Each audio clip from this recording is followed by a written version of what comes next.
तू माफी मांगो,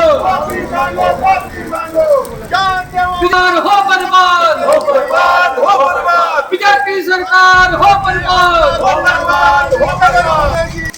मांगो, माफी मांगो, माफी मांगो।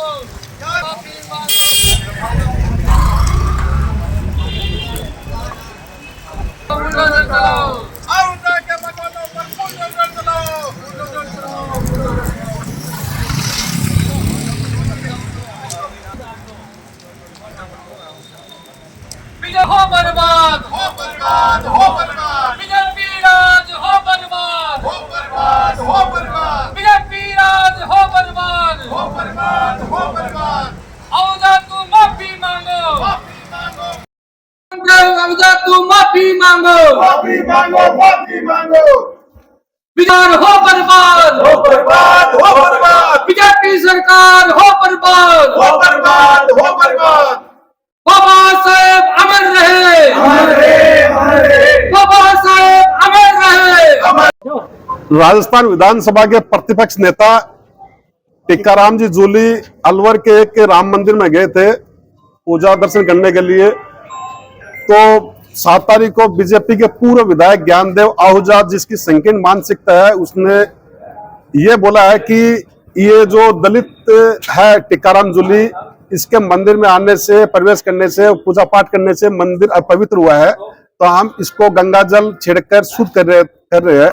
अब मैं ज्ञानदेव आहूजा से ये पूछना चाहता हूँ कि ये मंदिर किसने बनाया? तेरे बाप दादा ने बनाया नहीं है, या तो किसी माइनॉरिटी ने, या दलित ने, या कोई सैनी समाज का, जो भी कुमार समाज का जो चेजार है वो दलित है, उसने बनाया। तो उस टाइम पर ये मंदिर अपवित्र कैसे नहीं हुआ? आज ये अपवित्र कैसे हुआ है?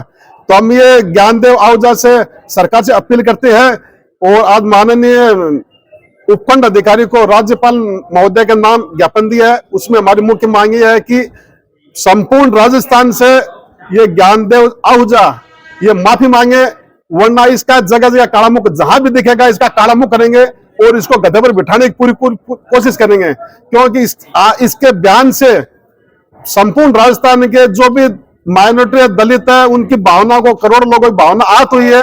और ये आगे कोई व्यक्ति ऐसा घृणित कार्य न करे, क्योंकि ज्ञानदेव आहूजा ने जो टिप्पणी की है, जो गंगा जल छिड़का है वहां पर, उससे हमारी भावनाएं आहत है बिल्कुल। और कोई दूसरा व्यक्ति ऐसा घृणित कार्य न करे, इसलिए ज्ञानदेव आहूजा आप माफी मांगे, नहीं आपका मुंह काला करेगा। जहां कहीं भी ये दिखेगा इसका काला मुंह करेंगे और गधे पर बिठाने की पूरी कोशिश करेंगे। ये बोलता है कि दलित आने से मंदिर अपवित्र हुआ है, तो आज ये शुद्ध हो गया कि ये हमारे समझ से बाहर की बात है। और बीजेपी सरकार ने इनको, कल संगठन ने अपनी पार्टी से निलंबित किया है, उसके लिए हम उसका आभार व्यक्त करते हैं कि उन्होंने ऐसे आदमी को बीजेपी से बाहर का रास्ता दिखाया और इसको दोबारा पुनः इसमें पार्टी में शामिल न करे, इसके लिए भी हम अपील करते हैं। और लोगों, जब तक तुम मंदिर में जाना बंद नहीं करोगे तब तक तुम्हारे साथ हाल होगा। हमारे देश के अंदर सबसे बड़ी पार्लियामेंट लोकसभा है। जब हमारे बाबा साहब का अपमान हमारे अमित शाह लोकसभा में कर सकते हैं, तो उनको चमचों की आदत पड़ गई है, उनकी चमचों की आदत पड़ गई है। इनके पास कोई बेस नहीं है, इनके पास कुछ काम नहीं है, सिर्फ जातिवाद फैला रहे हैं, व्यवस्था फैला रहे हैं और हिंदू मुस्लिम कर रहे हैं। और जो ज्ञानदेव आहूजा ने जो बयान दिया है, ये तो कहते माफी मांगो। इस सरकार में अगर दम है तो उससे मुकदमा चलाना चाहिए। और बीजेपी सरकार बुलडोजर सरकार बोलते हैं, तो इस सरकार को चाहिए कि आहूजा के मकान को ध्वस्त किया जाए, और ताकि दूसरा आदमी इस तरह की हिम्मत ना करे। मगर ये लोग सारे एक ही चट्टे बट्टे हैं। हमें जब तक बाबा साहब की बात नहीं मानेंगे साथियों, और हमारे जितने भी संगठन हैं, हमारे संगठन का फर्ज बनता है कि इनकी नीति और नीति पहचान लो और आने वाले समय के अंदर इनका वोटों को बहिष्कार करो। ये राज में हमारे वोट से बनते हैं और वोट बना करके राज बनाते हैं, और राज बनने के बाद में जातिवाद कर देते हैं, और ये जातिवाद तभी खत्म होगा हम बाबा साहब की बात मानेंगे, महात्मा ज्योतिराव फुले की बात मानेंगे, हमारे महापुरुषों की बात मानेंगे, कबीर जी की बात मानेंगे। जब तक हम हमारे महापुरुषों की बात नहीं मानेंगे, हमारे साथ ऐसे ही जुल्म जाति हो रहेगी। और इस जुल्म जाति का मुकाबला करने के लिए जितने भी 80% है, 90% है, उनको एक होना पड़ेगा। और काशीराम जी ने बाबा साहब का जो पूरे महापुरुषों को पढ़ा था, जब तक बाबा साहब का मिशन पूरा नहीं होगा कि इस मुल्क की पार्लियामेंट में तुम कब्जा करो, जब कब्जा कर लेंगे तब इनको होश हो जाएगा कि जातिवाद क्या होता है। और मैं पुरजोर अपील करता हूं कि आहूजा पे मुकदमा चलना चाहिए, और मुकदमे के साथ साथ अगर सरकार नहीं चलाती है तो सरकार की इसके अंदर नीति है। जय भीम जय भारत। को हमारे विपक्ष नेता प्रतिपक्ष श्री टीकाराम जूली जी अलवर में श्री राम मंदिर में पूजा अर्चना करने गया था। उसके दूसरे दिन ज्ञानदेव आहूजा ने वहां जाकर उसका अपमान किया कि जो कल टीकाराम जूली जी जो दलित परिवार से जो आ रहे हैं, उसने जो पूजा अर्चना की है, इससे ये मंदिर अपवित्र हुआ है, तो गंगा जल लाकर उसको हम शुद्ध करते हैं। तो इसके लिए हम पूरी दलित समाज उनका विरोध करते हैं। ऐसे मतलब पूर्व विधायक रहा है बीजेपी का, ये अलवर की जनता भी उसको नकारती है। और मैं तो सोचता हूँ कि उनके घर पर बुलडोजर चलाए और पूरी दलित समाज, पूरी भारत से वो दलित समाज से माफी मांगे, अन्यथा पूरे जो करोड़ों लोग हैं वो रोड पे आएंगे और उसको माफी मांगना ही पड़ेगी। उकरते आहूजा नाम के एक मुखौटे ने जो किया है उसकी इतनी हिम्मत नहीं है।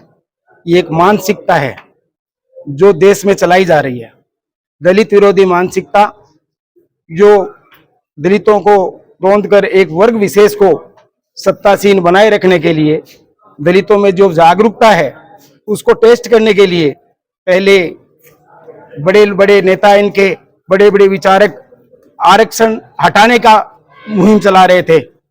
उसका जवाब लोकसभा चुनाव में मिल गया। उसके बाद देश के गृह मंत्री जो एक पार्टी के अध्यक्ष रहे हुए हैं, वो बाबा साहब भीमराव अंबेडकर के खिलाफ टिप्पणी करते हैं। ये दलितों का जो सहन शक्ति है उसको टेस्ट कर रहे हैं। ये एक टेस्टिंग की एक श्रृंखला है। राजस्थान में नेता प्रतिपक्ष एक बहुत बड़ा पद होता है, मुख्यमंत्री के बराबर का पद होता है। उसके साथ ये व्यवहार करके दलितों में एक संदेश दिया जा रहा है। ये आहूजा कुछ नहीं है, आहूजा तो एक कैंडिडेट डमी है, इनका टेस्टिंग मीटर है ये तो, कि चेक करें कि भाई आपके इसकी हम ये दशा कर रहे हैं तो तुम्हारा मनोबल नीचे रखो, ज्यादा ऊंची आवाज करने की जरूरत नहीं है, तुम्हारे साथ भी वही होगा।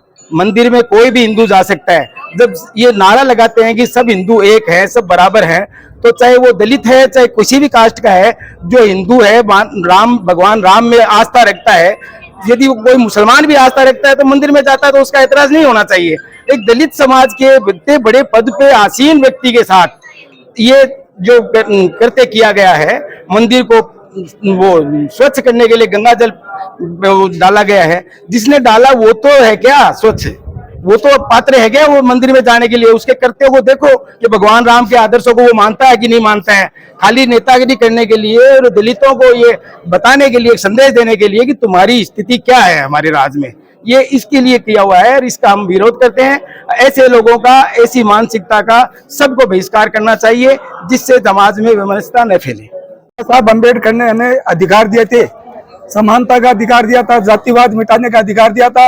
इसके बावजूद भी हमारे देश में वर्तमान में जातिवाद ज्यादा सिर उठा रहा है।